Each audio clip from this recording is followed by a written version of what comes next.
Hi mga higala! Welcome to my channel!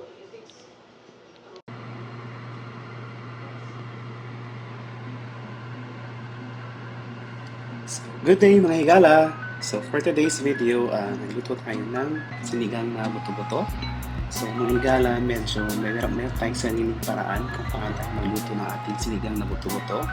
So ang una kong ginagawa is pinapakuluan muna yung baboy, yung ating buto-buto, and then katapos niyan, huhugasan natin ng 3 beses to make sure na mawala yung lansa, mawala yung mga tubo during the boiling process, and para din masarap at hindi walang amoy yung ating sabaw.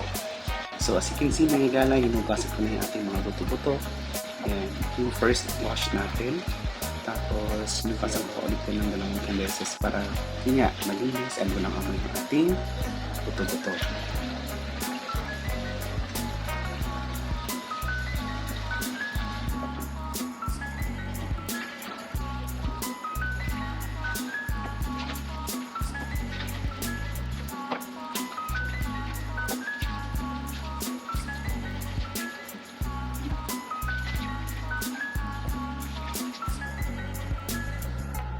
So ayan mga higala, yung ating mga pampalasa ay kamatis, sibuyas, and yung ating gulay naman ay yung Chinese kangkong natin, okra, and then gabi. And maglalagay din tayo ng siling gulay o yung siling green mga higala. So mabilis lang po yung gagawin natin.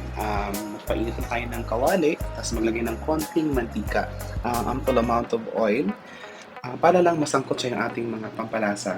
So yan, igigisa na natin yung ating kamatis, sibuyas. Tapos, pag medyo labsak or medyo malambot na yung ating kamatis, pwede natin ilagay yung ating buto-buto. So, ginagawa ko yan mga higala para mas maging malasa at manuot sa ating buto-buto yung ating mga aromatics. So, yan higala, ilalagay ko na isa-isa yung ating mga buto-buto. And then, halo-halo lang mga higala. So, pag medyo nakita mo na medyo malapot na yung ating kamatis, pwede na tayo maglagay ng tubig. So, sa paglagay naman ng tubig ng higala, make sure na medyo lumubog yung ating mga buto. So, ayun na nga mga higala, make sure na lubog yung ating mga buto-buto para ayun daw kasi yung way na to make sure na yung ating protein ay malambot at hindi siya matigas kapag kinain natin. So, ayan, bago ko yan tinakpan, naglagay ako ng 2 pork cubes para manuot talaga yung lasa nito habang pinapakuluan natin yung ating buto-buto ng higala. So ayan mga higala, takpan na natin yan and antayin natin kumulo.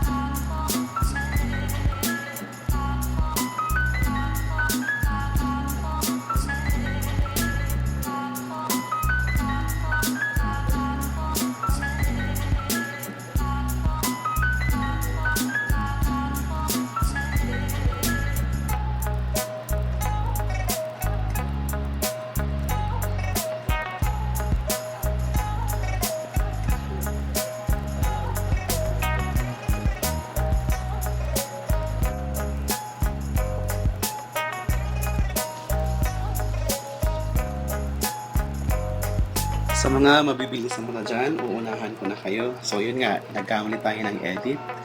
Mas naun nating nailagay yung video na meron ng gabi. Pero yun mga higala. So going back, kapag kumulo na yung ating buto-buto, ang gagawin naman natin is uunahin natin ilagay yung ating gabi kasi siya yung pinakamatigas na kulay. So ayan, isang buong gabi lang yung ginamit namin mga higala. Ang purpose naman yan is para pampalapot at the same time added protein sa ating or carbs sa ating ulam for tonight. Kasi kung ayaw nyo magkanin, pwede naman na yung gabi na lang yung kakain natin at kasama yung ating buto-buto. So ayan mga higala, halo-halo ulit. And then later on mga higala, isusunod natin ilagay yung ating okra. Tapos ilalagay natin sa dulo yung ating kangkong para hindi siya maging lapsak. So ayun mga higala, again, gusto ko ulit magpasalamat sa lahat ating mga new and old subscribers. Salamat sa walang sawang pagsubaybay sa panood ng ating mga videos. And sana mga higala, umabot na tayo sa ating tina-target na number of subscribers and followers.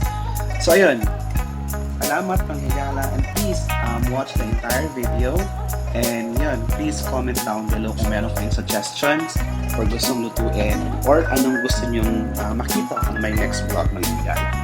So ayun, salamat ulit mga higala, and have a nice day to all. Bye!